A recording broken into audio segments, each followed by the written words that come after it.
Identification. Yes. You have to be identified. Can you talk us through how you get identified at an auction? Identification at an auction is very important and something that's paramount in our industry at the moment. We see so many people come to our auctions with the incorrect identification, and as a result they simply are not able to bid at auction.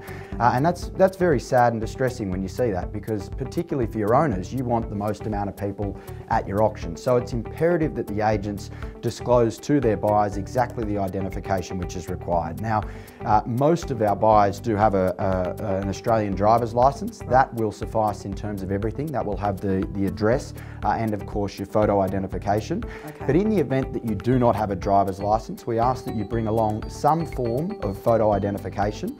And if you don't have an address on that identification, it is important that you bring something along like a rates notice or something that proves your address. So you do need the 2 points of identification being your address and of course your photo identification. Okay.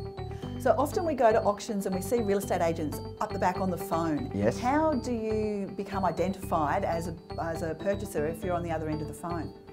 Yes, so before you come along to an auction, or in this event, don't come along to an auction and you've given the agents an authority to bid, there's certain types of forms. First and foremost, the authority to bid if the purchaser is not present, and of course the authority to bid if the bidder would like to communicate via a telephone.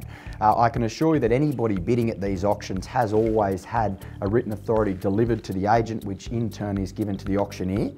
The form itself is very straightforward, but in the event that a company is bidding, it is imperative that the agent communicates with the buyer exactly who can sign that agreement. So what we're seeing a lot at the moment is sole directorships purchasing property, in which case you only require the sole director to sign that particular form. Yep. But in the event that you've got 4 or 5 directors and no secretary appointed, it is imperative that all 5 of those directors have signed that form to bid on that company's behalf.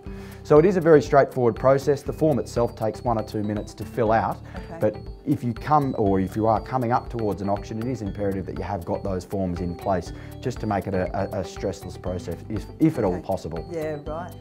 Well, thank you so much, Jesse. My pleasure. I think there's been some fantastic information and I really appreciate you coming in. That is okay. My pleasure to be here. Thank you very much for having me.